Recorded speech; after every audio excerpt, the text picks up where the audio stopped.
Antoine, Part 1, The Kingdom of Auroria.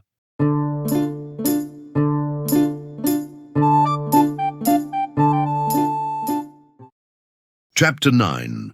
Procyon de Serlac, village of the barony of Rochefort, Kingdom of Auroria, Antoine Montferrat. The village of Serlac counted 800 inhabitants. It was there that the Montferrat family resided.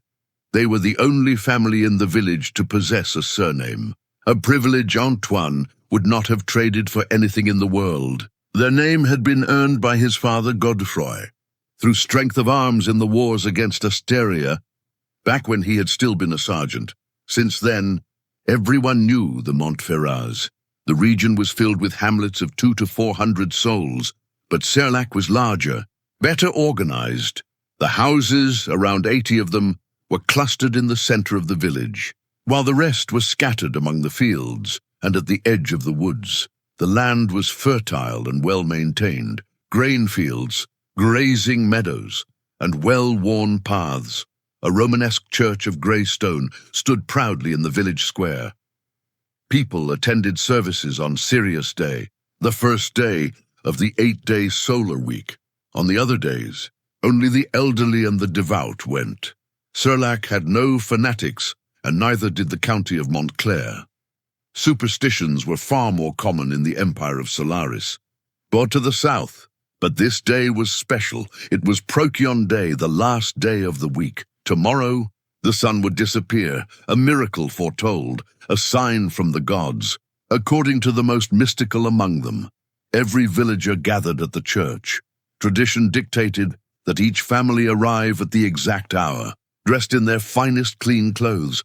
The same pews were occupied every week, the same rows, the same seats. Sitting in the wrong pew was considered an act of passive warfare. The oldest villagers still remembered a serious day when the Lagimure family had accidentally sat in the Mouleret family's pews. People were still talking about it at the washhouse. Antoine, meanwhile, attended while daydreaming about knights, wars, and betrayals. He loved imagining feudal hierarchies, intricate alliances, conflicts between barons and counts, castle sieges, and secret councils. He knew titles by heart, the oaths of vassalage, the feuds between lords. Serlac depended directly upon the barony of Rochefort, which itself belonged to the county of Montclair, all beneath the duchy of Aurignac. Auroria was known as the land of castles.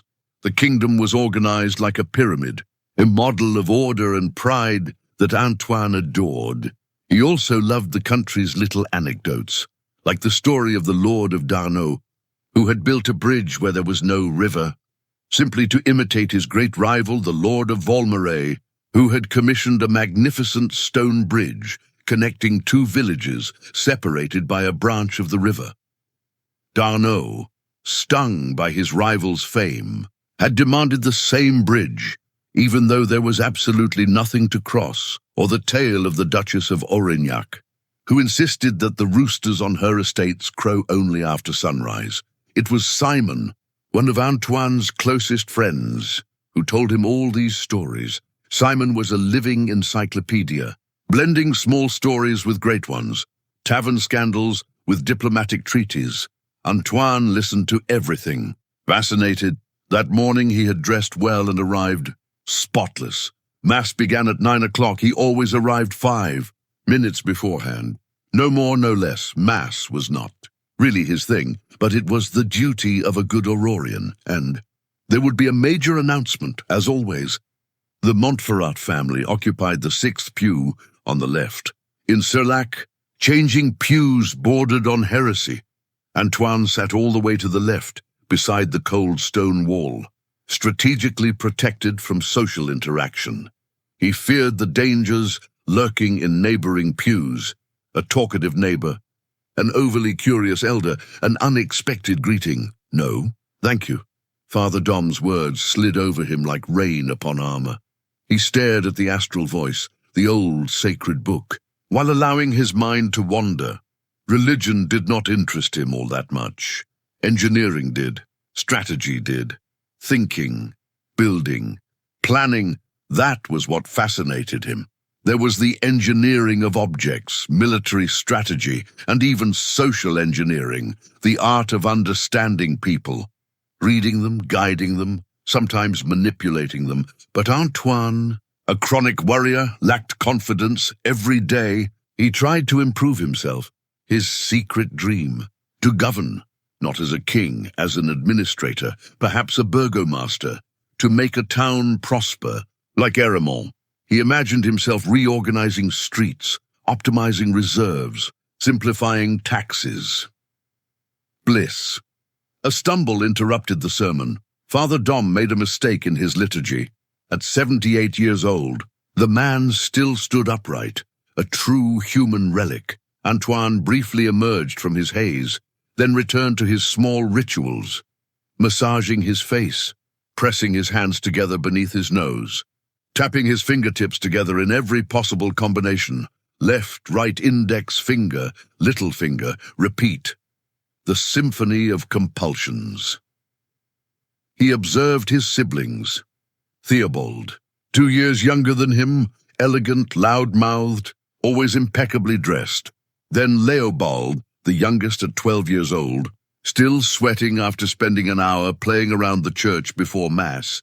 Then their father, strategically positioned to keep the younger boys under control while keeping an eye on Isabeau, the eldest.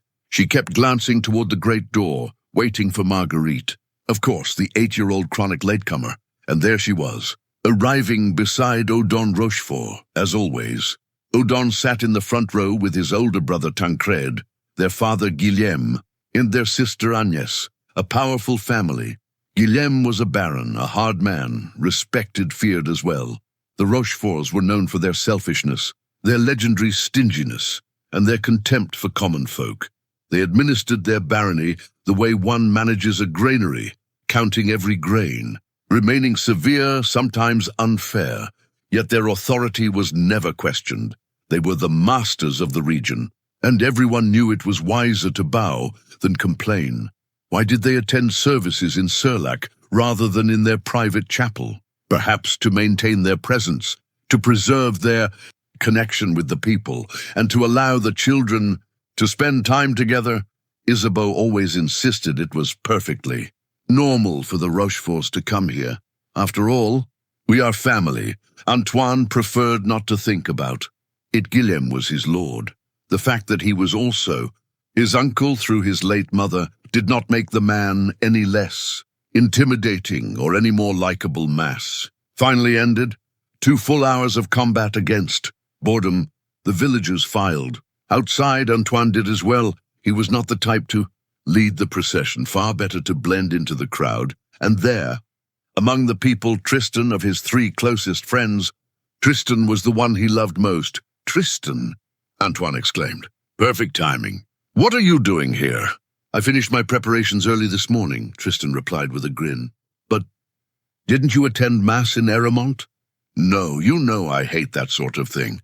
I pretended to be too tired. Tomorrow is an important day. I need to be at my best. Your family will know you weren't at home. Surlac is only a 40-minute walk away. They'll assume I'm by the river or at the market anyway. Come on, let's get something to eat. The 2 friends headed toward Eremont for a well-deserved meal. With a drink in hand, they ate heartily, joked, and dreamed aloud. They agreed on almost everything. Once the meal was finished, full and slightly heavy from the wine, they took a nap beneath the shade of an old oak tree near the river. Then, as they did on every day of rest, they slowly climbed to their favorite refuge, a small hill overlooking Eremont. There, they liked to contemplate the world, in silence or conversation, imagining what their future might hold, their ambitions and their grand ideas. Up there, the world felt vast, free, still waiting to be conquered. Antoine shared that feeling, but for Tristan the world already seemed to belong to him, at least a little. He possessed that natural ease. Some people are simply born.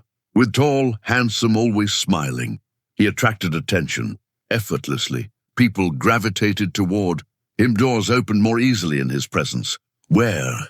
Antoine had to persuade. Tristan often needed only to appear. Such was the way of the world. They remained there until sunset, talking about everything and nothing. When night fell, Tristan lit the small oil lantern he had brought with him. Its flickering flame illuminated their faces while, in the distance, the first lights appeared along the main streets of Eremont. A few windows glowed in the darkness, drawing points of light within the sleeping town. It was beautiful. Lord Montferrat, said Tristan, allow me to present a fine brandy liqueur, brought by a friend whose father is an apothecary. This stuff could wake the dead. You spoil me, my friend. Not too much. It burns on the way down. And if we get sick, he raised his cup, we'll drink more of it. Cure evil with evil, right? Antoine laughed. Then he produced a treasure of his own, mountain flower from Cazadorn. Tristan's smile widened. The two friends drank, smoked and laughed atop the hill overlooking Eremont. Tomorrow would be an extraordinary day. One had to savor the peace before the ecstasy.